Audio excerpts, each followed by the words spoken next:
don't be afraid of failure. That is certainly one. That's also why I brought it up before. And that was something when I was younger, being a perfectionist, being extremely competitive.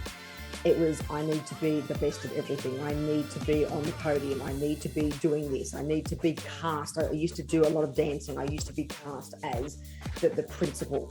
And if I don't, I failed. No, I haven't.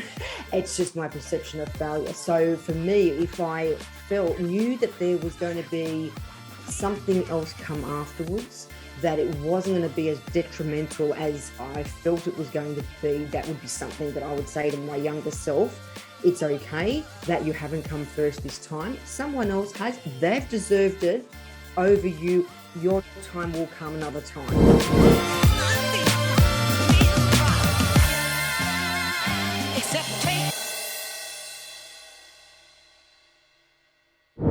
G'day, everybody. Welcome back to another episode of The Few with me, Boo, and the legendary Sean Sewell. Hey, mate. Hello, mate. How's that accent going? You've developed that deep Northern Territorian drawl? Yeah, well, spending 3 weeks in the last 4 weeks there, definitely had a bit of that happening, definitely experiencing the wet season as well was a very different experience. So very humid up there at this point in time, this time of year. Oh, it's beautiful. We're very lucky, very spoilt over here in Australia, Northern Territory. It's our wild north, and final really frontier is in the middle of nowhere. So Sean's pulled off a miracle of travel through various lockdowns of various states, and we're very lucky to have him here today. I read a really interesting article this week. It was about bad bosses and how there's a new craze, and people on TikTok are outing their bad bosses, and they're saying that we could see the largest resignation of poor leadership and management in the history of business, thanks to these bad bosses being named and shamed for sexual harassment, bullying, you name it. So maybe it's social media working for us again. And I think today's guest is going to be someone that we can have a little conversation about this and about a whole bunch of other stuff that goes on between our eardrums. We have psychologist and business strategist and all-round legend, Leanne Elich on the show today. Hey, Leanne, thanks so much for coming on The Few with Sean and myself today. Really, really stoked to have you with us. Hey, Boo and Sean, it's great to be here. Thanks for having me. Awesome. Really excited. Welcome. Awesome. Well, let's get stuck in. So it's based on when I did a little bit of research into prior to this episode, Leanne, it was good to have a look and sort of say, well, there's this element of that I look at when I work with my clients and things like that, is the psychology element of business, leadership, life, how we show up, all that sort of stuff. It seems that you've taken that to a whole new level, done quite a bit of extensive experience, and background in different areas, different in medical industry, technology, things like that, but and also psychology, and I'm really fascinated about it. I've been sort of an avid studier of psychology and people and peak performance and all that for many years now. Tell us, how did you get into this kind of area, and what is it that drives that passion for you? Yeah, sure. It is an absolutely fascinating area of science and of human biology. Well, my background is medicine, so I was previously an oncologist.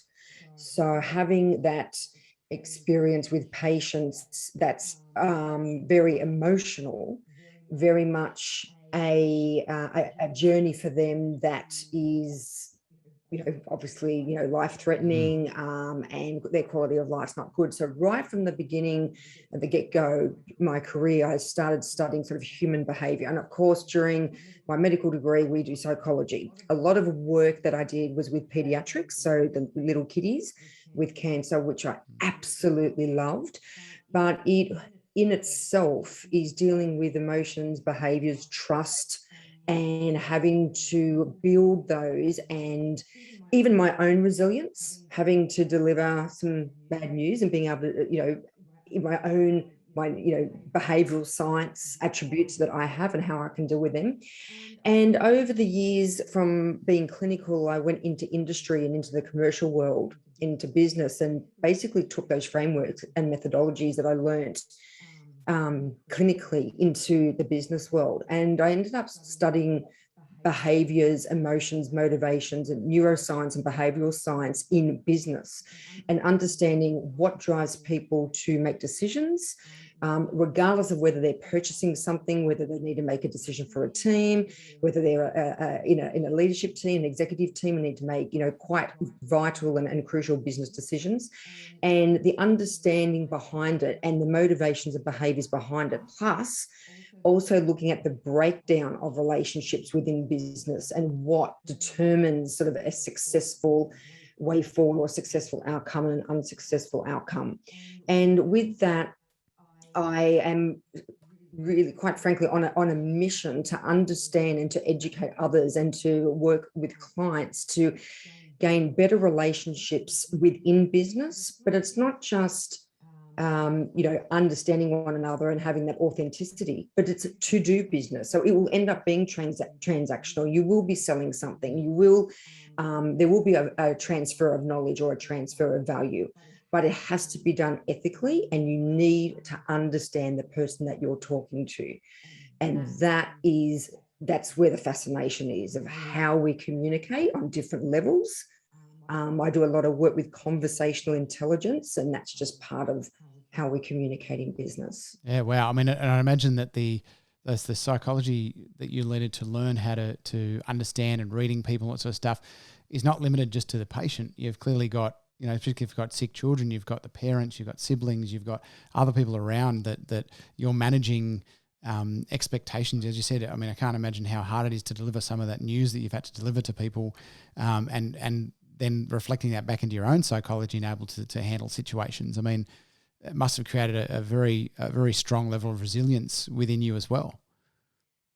Yeah, and it is quite difficult, especially, I mean, it comes with practice and experience, but initially, when you have, your first, little one, or your first group of little ones, when it's actually right there in front of you and you need to deliver that news, or you need to then, treat them with radiation, so radiotherapy for 30 days. So they'll have a 6-week course of treatment, especially the little ones are anesthetized every single day because we can't have them moving, because the precision of the radiation needs to be at, these days, sub-millimeter. Being able to convey something so technical and scientific in a way for a young person to understand, then to explain it to the adults, so the carers or the parents or grandparents, plus the support network, and also bringing in, especially those that we found in primary school, if they had, a brain tumor, let's say, unfortunately, a lot of them might be on chemo, or they would have a certain, radiation to their part of their head, so they would lose their hair. And they did get teased, because kids are kids, and kids just go, oh, you look funny, or you've lost your hair, or whatever. And so trying to encourage an entire classroom to come in and experience what their classmates going through, for them to understand at a psychological level that actually what he's going through is, or he or she is, quite tough, but it's super cool, because it's this really big, massive machine that looks like a transformer, because the linear accelerator is really big, and being able to provide an outlet for them, seeing that and seeing the transformation of the support network around that patient is what then gives me the resilience and the motivation to then go, okay, I'm in a psychological safe place. Yep. I can put my patient and family in a psychological safe place, and then we can move forward no matter what the outcome is going to be at the end. Incredible. And it's interesting how the correlation between a medical professional and patient, and a business professional and customer or client, is actually quite close. It's not as the disparity is not as much as what people think. It's that same sort of relationship, trust, and emotion that we use to build a relationship. Leanne, isn't that? I've got a theory, which is in business, we make it about business for some reason. And we make decisions different in business and different when it's an organization. But at the core of it, isn't decision making and psychology and value and all of these concepts just life? Isn't there a, don't we lose sight of the fact of the value we have in a relationship and the value we need to create? We have to create these safe zones to optimize time, to do the simple things like look after our health and well-being as much as we need to look after our sales pipeline. Does psychology isn't just behavior and behaving as a good person and showing up and being consistent? Isn't it just kind of all one and the same? Like, what's the difference? I love that. But honestly, you're right. And a lot of it is what we think is common sense. It unfortunately, doesn't come naturally to people at all. Well, I work with some psychometric instrumentation, like personality traits and disc profiling. And I do a lot of work with business archetypes. So archetypes are from Carl Jung, the Jungian archetypes that were developed. He was a Swiss psychologist that worked with Sigmund Freud.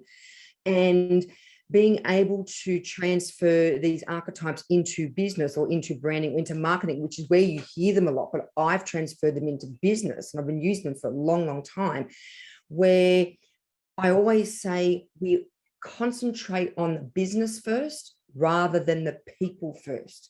A business doesn't run without people. A sale doesn't happen without a person.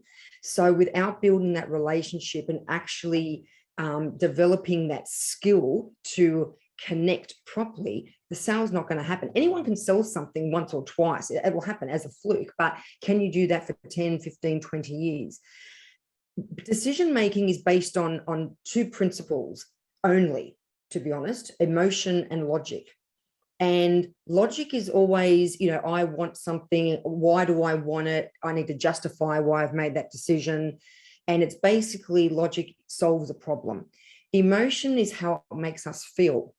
We would never, ever make a decision, even if it was it does happen, but we generally don't make decisions unless we feel it's the right decision and makes us feel good. Or there's going to be, even if it's a hard decision to make, that the outcome is going to be positive. And so, to be honest, and there was actually a Harvard at Harvard Business School study that was done saying that around about 90 to 92% of decisions are made using emotion, and then the logic comes in later. So just saying that means that when you're doing business, you deal with people.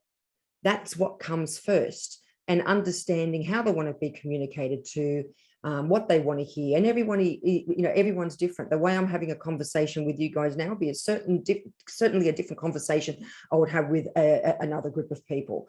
It depends on what resonates with them and how they want to be perceived, and also what their innate personality traits are.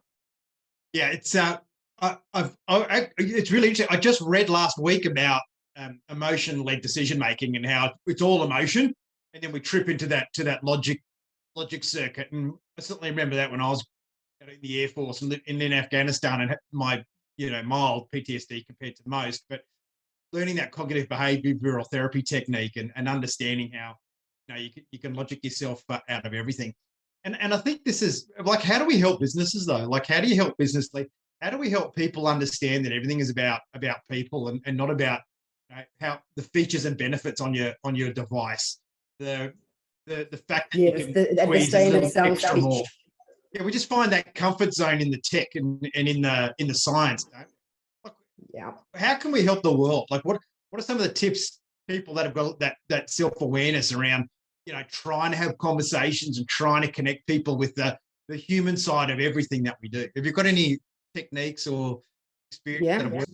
Yeah, I do. Absolutely. And you're right, there is a human side to business. And what I've noticed too is with the pandemic and lockdown, that because we've been a lot more insular, and remote, that we have lost some of that innate skill that we have just to connect socially. I mean, we're animals, we're social beings. It's natural for us to want to talk and communicate with others, but in the way that we do it, we revert back to our default. And unfortunately, our default isn't always what the other person wants to hear. And that is a massive problem in business, that we think everyone we're communicating to is like us. What is easy for us to understand, what we want to hear, how we want to hear it, how we want the message to come across is what everybody else wants. And that is just simply not the case. So with some of the tools that I use, DISC profiling being one of them, there's actually quadrants within DISC: dominance, influence, steadiness, and compliance. But within those quadrants, there's then 4 personality traits. So we end up with 16 personality traits around the sphere. And what we tend to do is look at the person that is operating the business and their staff, how the business wants to be portrayed in the industry as an industry expert, what customer segments they're dealing with. So what are the types of customers that they are selling to? The demographics, the geographics, the psychographics, and more of a deeper understanding of the person you are doing business with rather than the business you are doing business with. So business archetypes identify the natural expression and motivation of a business and the people within the business. And so, for instance, I'm a sage. So a sage is wisdom, intelligence, teaching, loves learning, and there is a spiritual side to a sage as well. That's my primary archetype. My secondary archetype, which is what probably wouldn't surprise you, I mean, I know people aren't seeing me, but you can see me, is a creator. And because I have always said I'm unconventional in conventional medicine, that I'm not your typical clinician or not your typical business person, not your typical, even the whole branding of our business is very different. But I then need to adapt my sageness and my creativeness to someone that would be a jester archetype or would be a caregiver. But Leanne, why are you different? Where does that fit in? Why are you doing all this, random stuff? You did medicine, you're an oncologist, you have a career mapped out for you. Like, where does that fit into the whole here? Because as I transitioned into the business side of medicine, I was in that for about 17 years, I noticed the limitations of people being able to communicate. And I am very much, and you can tell I'm very much a talker and very much a communicator and love networking and just, I love learning from people. I mean, I love teaching people. I love listening to what they have to say and what their areas of expertise are and how I can bring them into my network to make myself a better person, and also what can I give them to make them a better person as well. And I noticed that right from the beginning of stepping into business, that there was this big hole of relationship selling that was non-existent. And right from the word go, I built international pathways and relationships to be able to bring in new technologies into Australia and New Zealand, to be able to lobby with the government, to be able to have these technologies and this ginormous, I guess, aura of information that we could get our hands on. It wasn't just somewhere else, or it was international or some, globally, that we couldn't get our hands on. We actually had it on our doorstep and we were able to use it. And that was my mission right from the start. So again, you got to remember, I wanted to be in medicine when I was 5. And there's a story to that too, which is quite funny, but but I just wanted to, it's all about, and it sounds like, I am a nice person, I guess, but it comes across a little bit like, she wants to help the world. Well, yeah, I do. I wouldn't have gone into oncology in the first place, but it's not just about that. It's about bringing out the best in everyone and what skills, everybody's got them. Some of them are just dormant. What can we do to accelerate that or ignite those dormant behaviors that everybody has, especially in business, to then project a business even further? So for me, it's important to see this transformation, sales acceleration, but done ethically, in the right way. I've also learned along the way what not to do. I've seen behaviors that have been appalling in corporate, and I've been a part of some toxic environments and toxic cultures, and as upsetting and devastating it is at the time, it does create a lot more resilience, and also teaches you what not to do in business or in a business environment. And that's really important as well. Absolutely. I think just to second that thought, and whilst I haven't worked specifically in corporates, I've worked in small to medium businesses, but one of the things that the most that I learnt was what not to do, more so than even what to do. And watching people in different industries, in the late 90s, early 2000s, people basically ripping people off blind, selling properties without valuations, adding 1% to their, home loan interest rate and all this sort of stuff. And ultimately these people ended up in jail, thankfully, but they were ripping people off blind and just doing things that I looked at it and went, no wonder I have this thing about sales. And I don't ever want to be a salesperson. It makes me feel sick to the stomach. And a couple of years later, I ended up going, I cannot deal with this industry with the way people are doing it. I want to do it differently. And I literally went out on my own, put my own shackle out and went right into the mortgage broking space. And I ended up creating, I think I was number 6 in Australia for volume in the first 18 months of my business, predominantly from referrals and repeat clients. And I didn't have one client that complained or had buyer's remorse. And I'd never done any sales training or anything. But what I realized later is people were like, how the hell are you doing it? I had a high success rate. I had awards in the industry. Not that I was chasing that. That just was part of it. And I just said, well, I go in there and I ask lots of questions and I listen. And they go, what do you mean? I go, well, I just listen to what they want. And then when I know what they want, then I say, well, I think this thing can give you that. And it comes to that statement of people buy from those they know, like, and trust. And so having that frame that always is, how do I get them to know me? How do I get them to like me? How do I get them to trust me? And I think the only way to do that is to actually be trustworthy, likable, and know what the hell you're talking about. 100%. And what you've just explained, Sean, is relationship selling. So what people need to understand is that we sell every single day. What the reason why sales becomes sleazy, so to speak, is because of the trickery and, as you were just saying, and the, under the table sort of shenanigans that goes on, that gives the sales side of business or salespeople a bad name. But sales doesn't have to be transactional. Just talking to someone and giving them your opinion or getting them to try and understand your point of view, that's selling. You're selling your knowledge, you're selling your value, you're selling information. And so I'm trying to explain to people that it's a relationship that you're building, and that know, like, trust that you mentioned is exactly right. I also use another framework, or the 3 pillars of customer engagement, of emotion, trust, engage. So how does it make the customer feel? Yeah, and you absolutely hit the nail on the head with listening. Listening and hearing are 2 totally different things. And what happens in sales is, because a lot of salespeople use brute force, so to speak, to get a sale where not physical. Ego and annoyance, right? It's just like, I need this sale, because they have the pipeline that you said, Boo, in the back of their mind going, I need to meet this target. I need to get my goals. I mean, I know we all need financial metrics, but for a salesperson, and remember, I've been doing psychology of sales for over 20 years, financial metric is one of the most demotivating metric that you can give a salesperson, because they actually lose sight of what they're doing, or the relationship, or the help that they're trying to give. So when I teach this, I say, stop selling, start helping.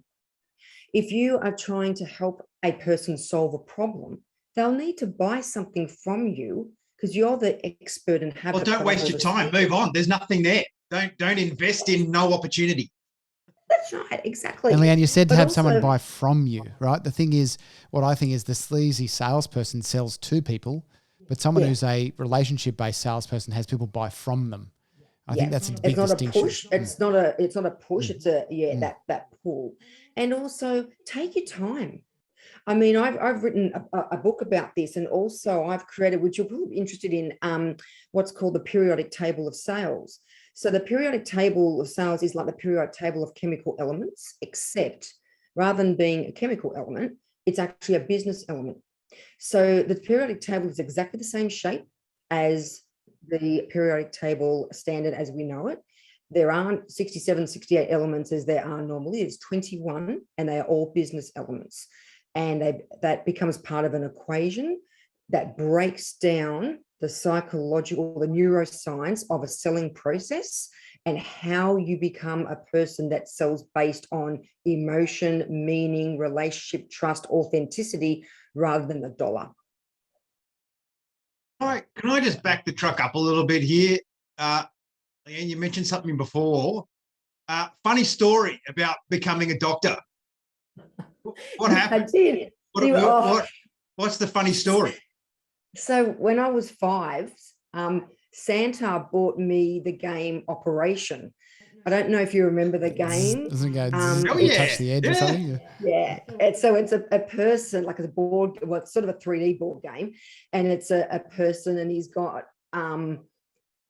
organs missing. So they still make it, by the way, and I got it for my kids there for Christmas like a few years ago. And in the same way, you know, cancel culture and everyone must win, it drives everything in the world. The bits you pull out of the body are tiny and the holes are huge. I mean, you can pull the bits out with a pair of cooking gloves. But I remember our version of Operation. Man, it was hard.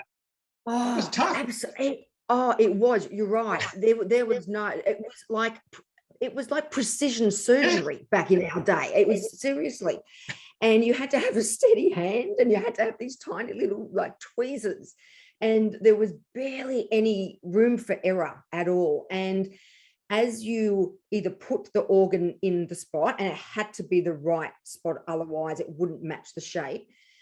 If you were putting it in or removing it, so depending on if you were implanting or explanting or resecting, I guess, if you touch the edge, it would buzz, but make a really, really loud sound, like very like invasive sound.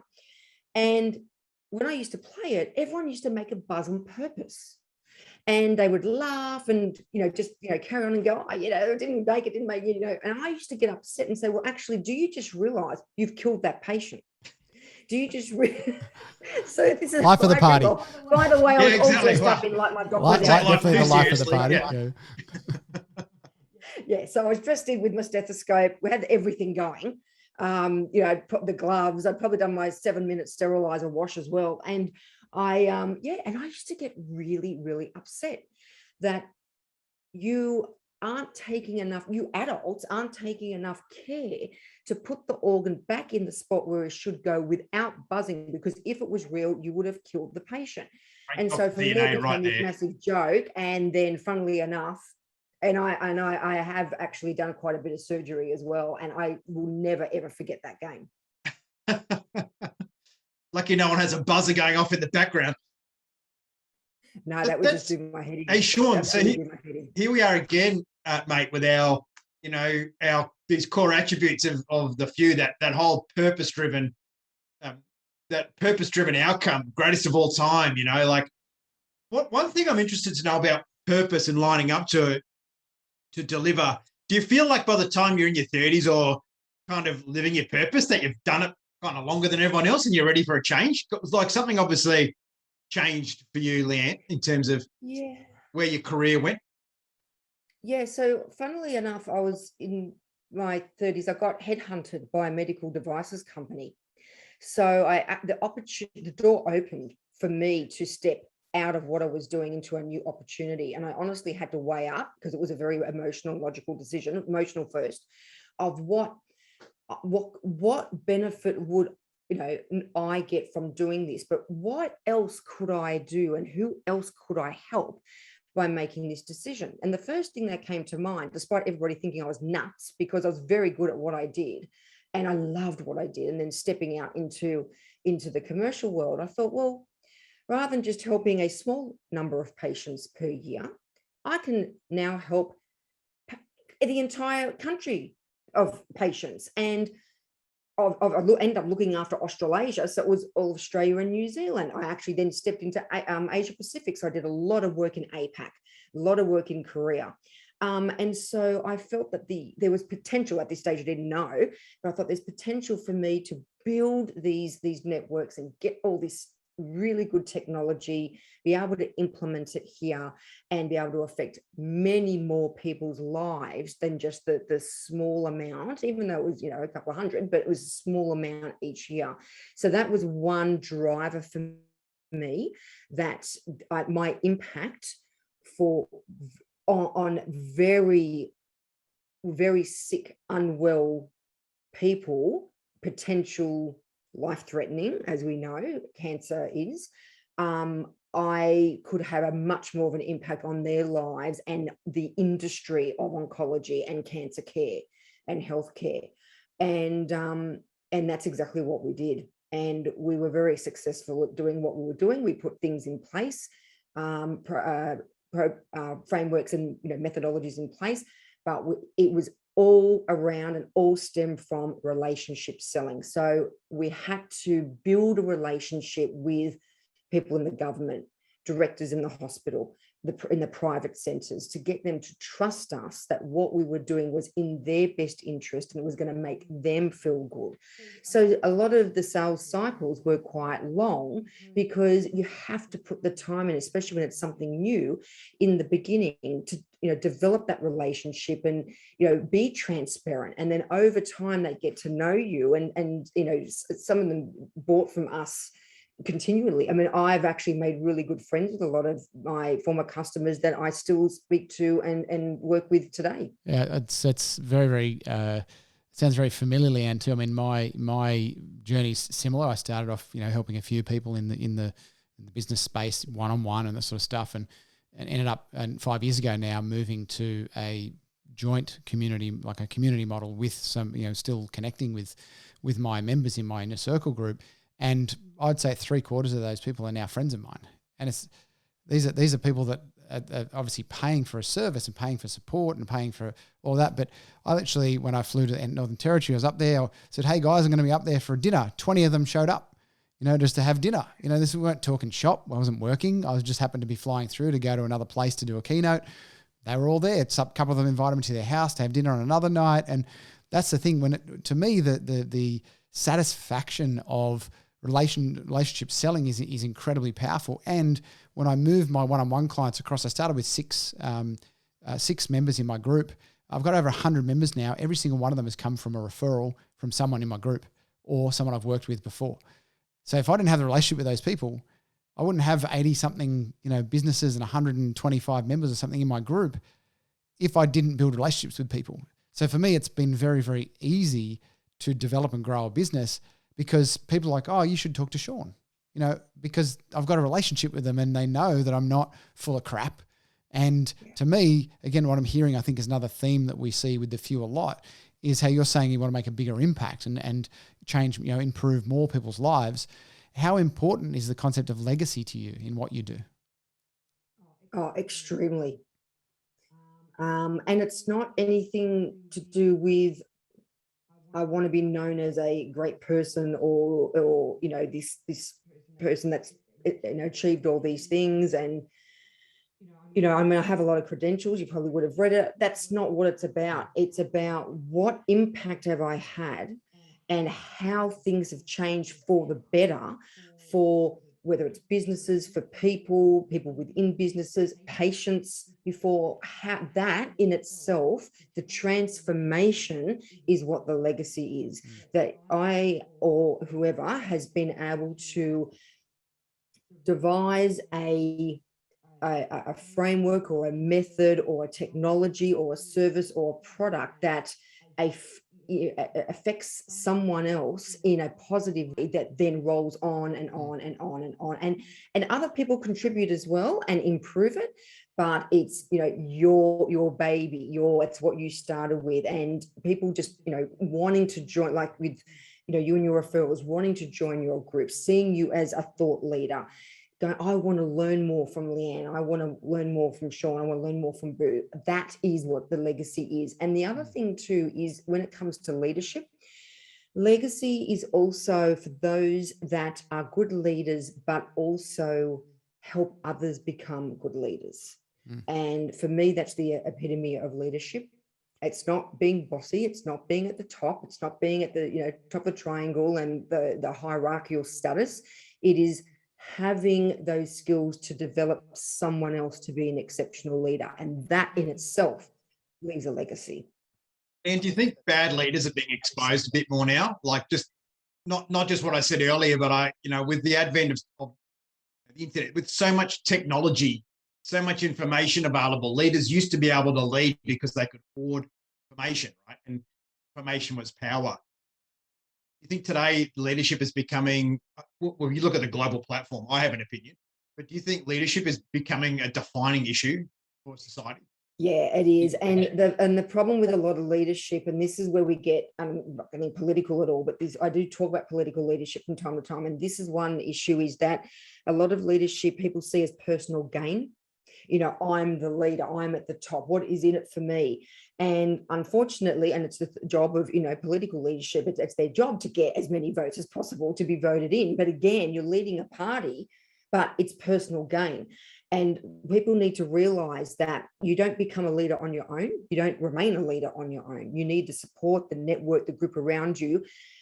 There's one attribute I tell my clients when I'm doing leadership coaching is you need to be a follower. Would you follow yourself?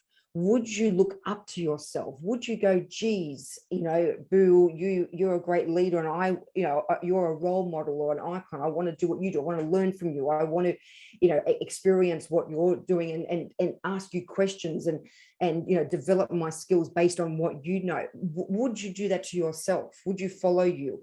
And if you wouldn't, you've got a problem. So that's one thing I say. You need to be the best of you in a way that is, collegial, so then others will follow and you can impact their lives. But you're right. And I find the word leadership is being used a lot as well, because we're in this era of leadership being so important. But the expression of leadership or the motivation behind leadership, I think, is sometimes incorrect. I think you're right, Leanne, and people think leadership it's a hat you put on in the context of your job or in your business as the boss or whatever it is. I need to turn up as this leader, and that might be dictatorial, blunt, aggressive, whatever it is, whatever they've learnt. There's a process that I run through with my clients, actually was part of the keynotes I did as well, that I went through with people. It's about getting people to define what leadership actually means to them. So who is it they actually aspire to be as a leader, rather than just taking what other people say as this is how a leader should show up. It's like, well, no, how do I want to show up as a leader? What resonates with me? And it took me quite a few years to figure it out. I think it's about 6 or 7 years ago now I figured it out. And my definition of leadership is I am humble, authentic, and vulnerable.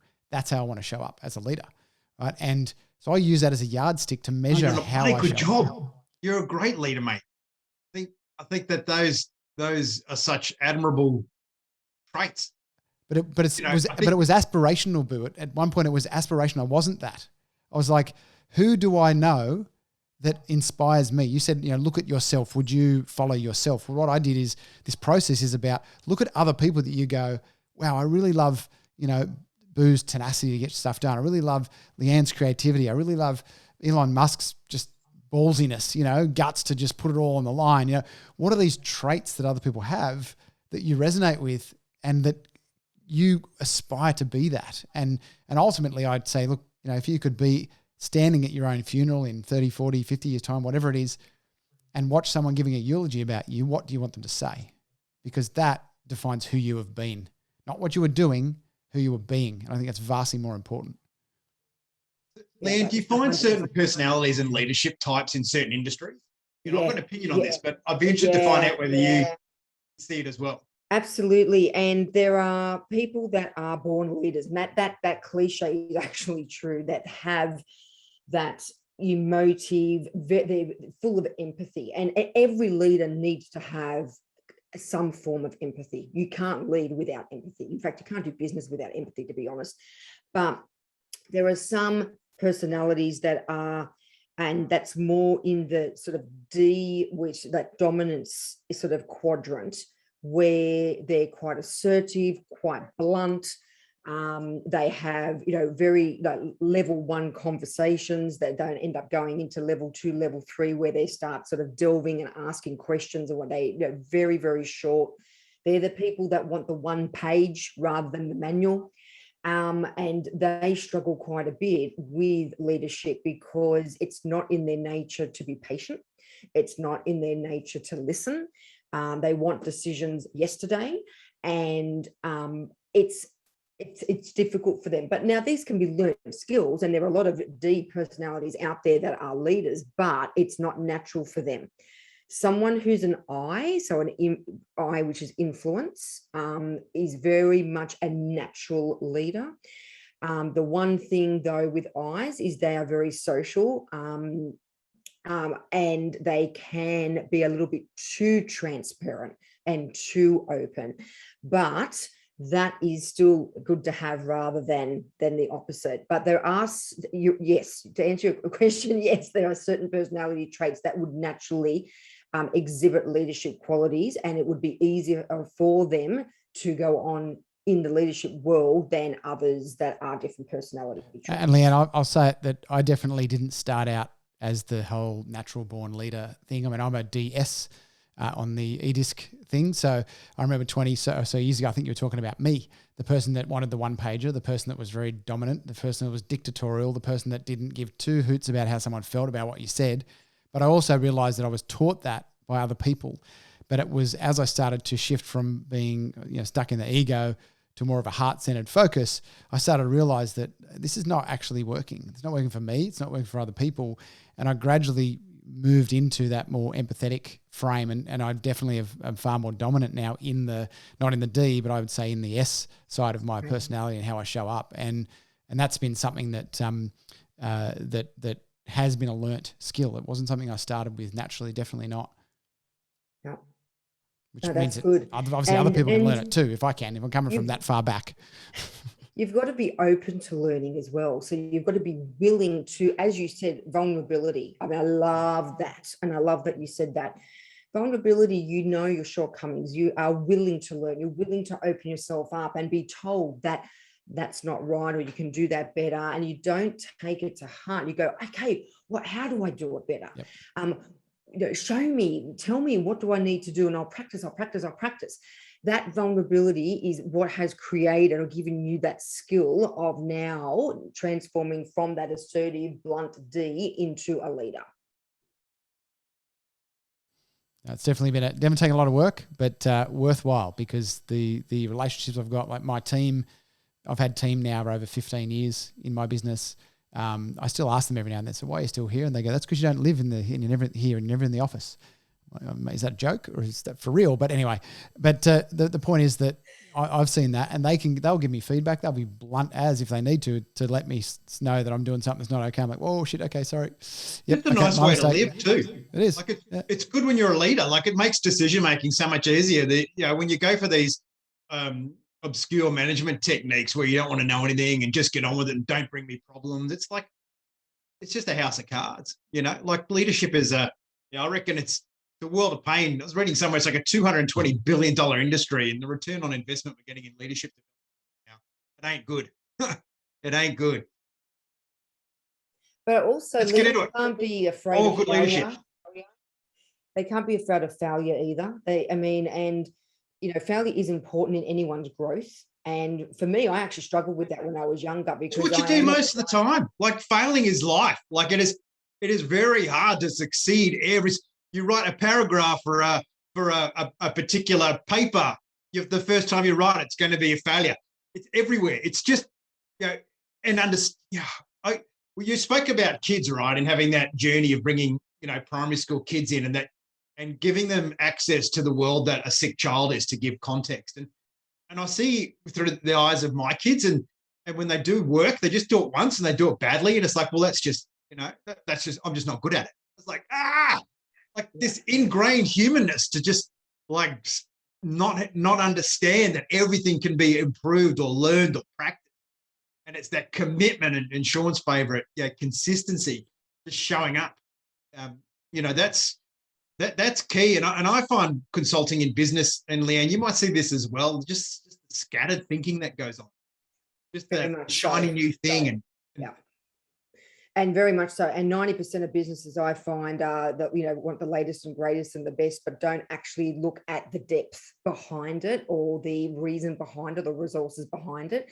And if you don't understand what's behind it, that's just a novelty, and that's going to wear off, or you're not going to be able to, use it optimally, and then you go on to something else. And that's sort of the problem that we live in now. Everything's disposable and at our fingertips, and we want to be good now. We don't want to wait. We're not patient anymore. And that pushing through the failure, and understanding, where did I go wrong? Where can I do this better? What do I need to learn, that we all went through to make us who we are now? That is, I feel, is not being encouraged with the kids these days. And even, I can see it in young adults as well. And even going into business. I mean, there's some older adults that have sort of stepped back into that world. And I think there's just an expectation that you do it once, you do it well, or you're out. And that's not life. It doesn't work like that. Plus, we don't become the best people that we can possibly be and work at our absolute optimum without making boo-boos along the way. The boo-boos are really important.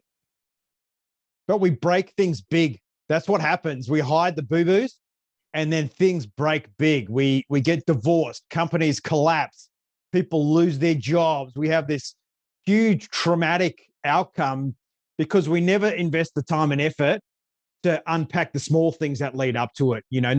Nothing big that happens in life happens in isolation. Well, unless you get hit by lightning, fair call, but you probably shouldn't have been outside, so that's on you.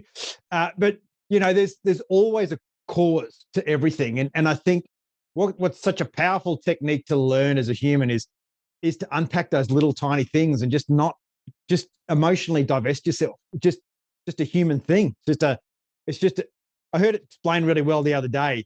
It's not a failure. It's just an experiment or an attempt, and they're okay. And every time that the attempt didn't go the way you wanted to, well, that's where you learn. But Boo, to add to that, I think what people often believe though is that it's not that failed, it's that I failed. Right? Yeah. And that's the problem. They're creating and associating it with their identity that I failed. Boom, which means I am a failure, versus that thing we tried didn't work. It was a failure. Doesn't make me a failure. So I think, and as you said, Leanne, I'm seeing that in the the younger people in business and team members and stuff coming through, that they've got less resilience and less willingness to fail. And there's that, I can't remember who said it, but it was fail fast, fail forward. Yeah, it was like fail fast, fail forward. Because the quicker you fail, 25 years of economic growth, mate, in this country. Like nothing's, there's nothing to stress about. There hasn't been. There's just, and walls don't get blown in, no one dies. Everything's like, Australia is this little microcosm. And Leanne, is there truth to this theory that the reason there's so much depression and anxiety is because there's really nothing to worry about anymore? So we just worry about everything? Possibly, but no, what tends to happen is the impact, because what you're saying, that there isn't any major devastation, that when something small happens, it's embellished or it's exaggerated, where someone else will go, oh, okay, we'll deal with that, that's okay. So, oh my gosh, how are we going to deal with it? Where it should be just a little thing. It's all relative. And because we haven't got a control of something going devastatingly wrong, anything that's small is now devastating. So in a way, what you're saying, Boo, is right, but it's just the way that we perceive it and we measure it ourselves. Now, also, other people's resilience and tolerances are very different to our own. So what also happens, and this is where your own archetype comes in, is subconsciously, and they call this the collective unconscious, there are certain aspects of life that happen that trigger emotions and memories. Now, something that might trigger you, Boo, I might just go, oh, okay, well, I'll have to deal with it in this way, where for you it might be a big deal, and vice versa. It might be something that you go, it's okay, we can deal with this. And I'm going, you don't understand, I don't know how we're going to fix this. And you see this in relationships, and you see these even in friendships, that the two perceptions of the problem, and it depends on our own internal and our innate emotions and feelings that represent the problem in the first place. And I think you said management. yeah. And it's self-regulation too. But also you said it's someone's perception. They don't have something to measure it against. And I think, as you're saying, but when we're exposed to more impactful things, you know, something that happens in our lives, something traumatic or whatever, we kind of get that perspective for a period of time. And it's almost like, and sometimes it stays and sometimes it kind of diminishes and we go back to it's a shock and we forget about it again. We normalize. We find the new norm. I can even, gosh, now I'm opening right up.